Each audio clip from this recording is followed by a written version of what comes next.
by Shankar Singh।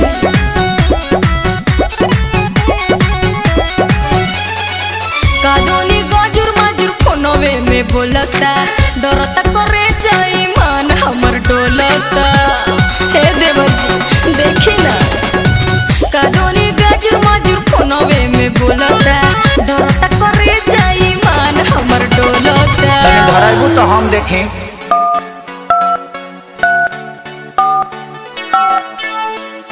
बिना ताम ते घर से बाहरी नत निकली भैंस दुही तो सैनिटाइजर लगाते दुही। बिना दाबी लगाते घर से बाहरी मत निकली थोथुन मत न तो उठा ले दाई। जो भी धराई तभी लागे दादा वो सब पीटोल में धइले बा।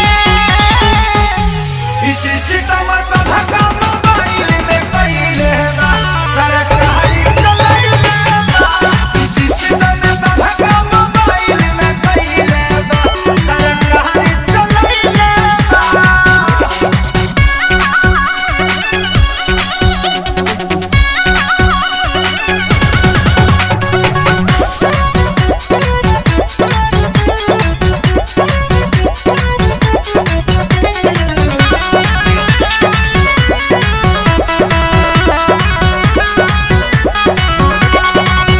कोइले बातों गई तो नदिया के बेटा हमके मरद से मिलन देता।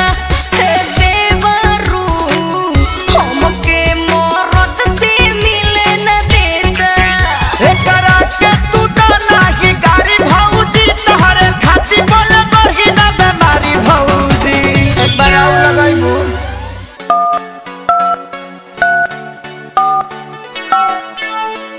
कोविड-19 से बचे के लिए आहा सब घरे में रहू। सरकार का निर्देश का पालन करो। दिन में भर दिन साबुन सरफ से हाथ धो।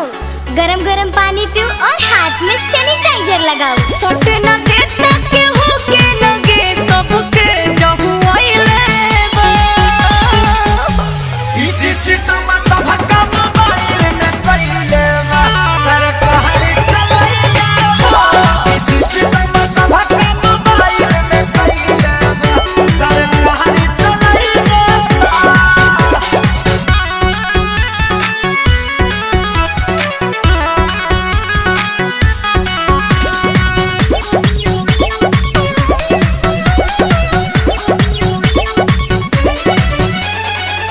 सैया पवन से मिलती मन करे मोरा।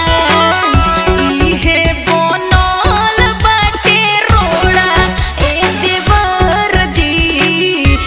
इहे बनल बाटे रोड़ा। कहतानी जनरेशन कर थोड़ा भौजी भैया आ जाई है धाली हम करा भौजी। लास्ट पर आउ लगाओ तो পুরি বাবা কোভিড-19 থাকে বাঁচা জনে নিজে বাড়ি থাকুন না হলে গন্ডগোল হয়ে যাবে। নিজেকে সাফ রাখুন। এইখানে বিনা কাম के ना আসবো নাই তো পুলিশ ধাসবো। থথুন মত না তো উঠালে দাই। एही से लागे कनक सरिया तो बज गइले बा।